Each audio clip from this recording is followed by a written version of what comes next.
What is up guys, and welcome back to the channel. And as you can see here on the table today, I have a brand new piece of gear. It's the Sonicware Liven Lofi-12, and I've actually had hold of this for quite a long time, so apologies to the guys over at Sonicware. Those guys sent that over to me. I actually ended up swapping them for all my drum packs, so apologies to those guys that I haven't got onto this earlier, but here we are now, so better late than never. There's a lot of stuff that I want to talk about with this, and this is just going to really be a bit of an introduction into what this is and kind of what it can do. I am still very much a novice with this piece of gear at the moment. I've only had a couple of sessions with it trying to work it out, and for the first time in a long time, getting given a piece of gear, I just feel like completely out of my depth with this machine. So there's going to be quite a big learning curve for me. It kind of feels back to when I first got my SP404SX and I just really didn't know what the hell I was doing with that. I kind of feel like with this, there's not really anything that I've learned previously that is transferable to this. It's a completely new way of working and making beats. So that is one of the reasons why things have been a little bit on the stall, because I haven't had time to sit down and just learn this device. I think it's going to take me quite a while, but I'm hoping that's all going to change over the next couple of weeks, and I really want to get my head into this device and show you guys what it's capable of doing. So I'll do a quick introduction into what this is. If you guys haven't seen this device before, basically, it is a full beat making machine. We've got a retro sampling engine with 12-bit sampler mode, which is probably one of the biggest selling points about this device. You can play samples across this keyboard. You can see here, it's kind of a unique style, but this is actually a chromatic keyboard, so you can put a note on it and then completely play it across that keyboard. There's actually a built-in 4-track sequencer, and on that sequencer you can do parameter and sound locking as well, so it's quite flexible in that respect. A big selling point that they like to point out is this. You can see under the sample here, it says laid back. I can't quite get my finger there to point, but there's a laid back mode, which basically means you can move notes off the grid. So you can get that kind of really drunken kind of feel with this device if you use it in that way, which is great for us lo-fi heads. We like having those beats off the grid and early or late, so that's a nice little feature that they've included. And there's a bunch of effects built into this device as well. So basically, yeah, it's a beat making machine. But I think the emphasis that has to be said about this is it is very much on the budget side of things. So currently it's priced at $239, which is absolutely crazy. And unfortunately, I've just been on the website today and seen that it's currently sold out, but hopefully they'll have those back in stock at some point. But yeah, I mean, when I first got the device, I think that's one of the first things that I did notice. I mean, obviously you can't expect much for that price and the amount of features that you're getting. It's actually pretty insane how much you're getting for that amount of money. But the first thing you will notice is that it does have a kind of lower cost feel to it than, say, something like an SP404 Mark II or an SX. It's very lightweight. Everything pretty much on it is plastic apart from this row of buttons, which are kind of quite a nice rubber texture actually. They feel pretty nice. But all these dials, you can see they're just the same colour, they're the same cast of plastic. The keyboard itself has a kind of old school keyboard feel to it, but a bit easier to press, so they're really soft to press. Feel quite nice. Some nice ASMR probably from these.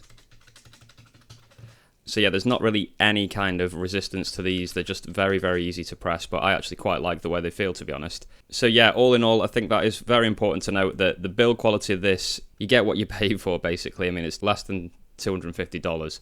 So yeah, plastic case, plastic buttons, one strip of rubber buttons. You've got the kind of old school LED style display, which gives you a little bit of information. That's quite similar in a sense to the SP404SX and A. It gives you similar sort of information. You've got your sync in and out, you've got your MIDI in and out, line in and out, and you've got headphones as well. And one thing that's quite crazy about this device is, hopefully you can see here, that this is actually a built-in speaker. So you can use this without headphones. I personally wouldn't really bother. I mean, it's good for a little quick reference if you haven't got some headphones with you, but if you really want to make some beats on this or make some music, then you do have to be plugging the headphones in. It's nothing like the quality that you get with like the MPC Live 2 or anything like that, but it's kind of a nice little feature to have, and it's easy to turn it off and on, so you don't have to worry about it if you don't want it to be on while you're making music. So there are a couple of downsides which I don't really like about this device, and I think the biggest one is probably the sample time. So this really is limited in terms of sample time. Maximum you're going to get out of it is 4 seconds. To me, it's been limiting working with the 202, where you only get kind of 15, 20 seconds on the decent sample rate. So to have 4 seconds of sample time, I think that's been one of the biggest things about this device that really has meant that I haven't really got going with it. If this had kind of 15 to 20 seconds sample time, I would be all over this device, guys, because then I could chop up samples and, you know, have a little bit of room to play with. Now, you can chop samples on this, but 4 seconds worth of sample time is really not that much to play with. So I think this is really more aimed at getting specific sounds, say like a synth stab, and then being able to put that synth stab over all of the keys and play melodies with it.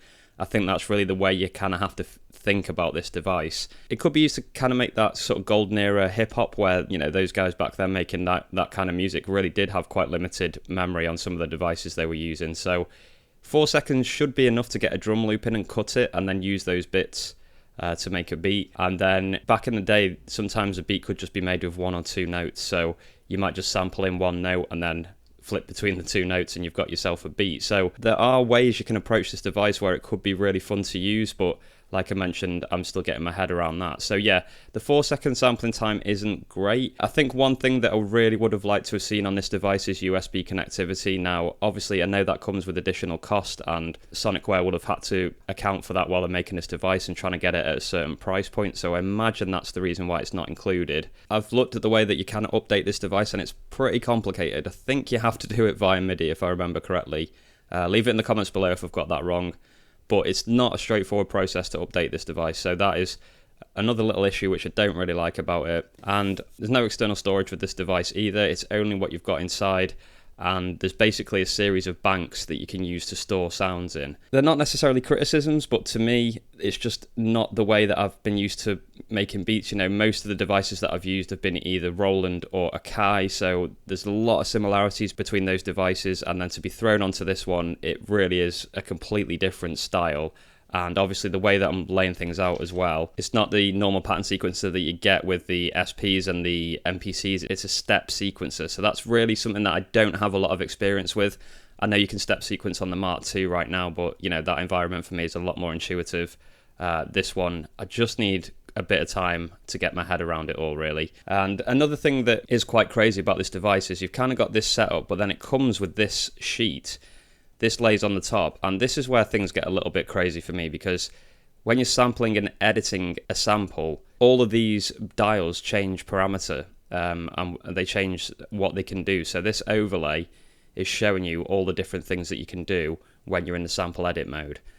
So you need to have this sheet at hand when you're first learning this device to be able to switch between just the normal standard controls and then putting this on the top to be able to do everything that you want to do with the sample and edit mode. Now, I've never seen anything like that in my life. I think that's absolutely mental. So for a beginner, it's not the best, but I imagine once I get a bit more into this device that I'll just start to remember what each of the dials do for each mode, so it won't be as big as a problem. But yeah, that's kind of crazy. I've never seen that before, that a sampler comes with an overlay for a different mode, but there you go. That's something really unique about this device. So some of the positives about this, I think, is the 12-bit sampler. So it says on the website, the Liven Lofi-12 has a 16-bit to 12 kilohertz, 20 kilohertz sampling engine with the 12-bit sampler mode that will turn any sound into a pleasing lo-fi sound. I think that is one of the huge things about this, and I'll put in an example from their website here. Lo-Fi 12 sampling. So you really can transform things with this, and I think particularly this could be really good just for processing breaks and getting that kind of old school sound into them. I can imagine myself using that quite a lot for this. I could just record in a drum break, use the 12-bit mode, record it out, and I've got a really, really nice sounding 12-bit drum break that I can use for my old school sort of lo-fi hip-hop beats. So that would be pretty cool. And in fairness as well, I mean, the amount of controls that you get to edit the samples is actually pretty impressive for the price point. You've got start end point trimming, you've got pitch adjustment, reverse playback, sustain loop, you can filter, and you can do LFO modulation as well. So there is an incredible amount of stuff that you can do for the price point, I think. So there really are some great positives about this device and some negatives as well, in my opinion. It's quite a balanced device, but all in all, I mean, for the price, you can't really expect an awful lot. So there's only one beat that I've actually managed to put together on here first, and it's very, very basic. So I'll give you a demonstration of that, and then we'll talk a little bit more about the device.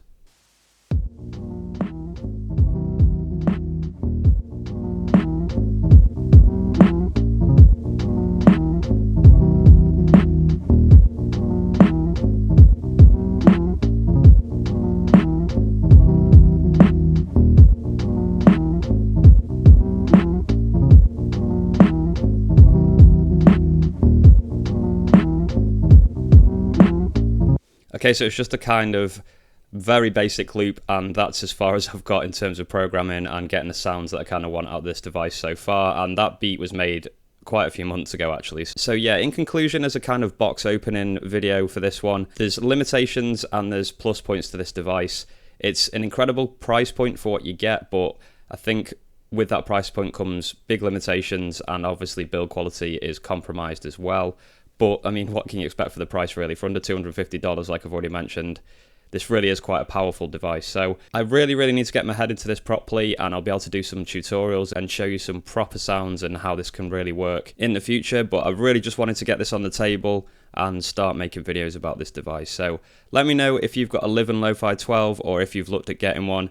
If there's any tips you can give me, or if there's any videos you want to link me to help me get to grips with this quicker, that would be very much appreciated. But until the next one, guys, I'll be spending some time with this, and I will see you all in another video very soon.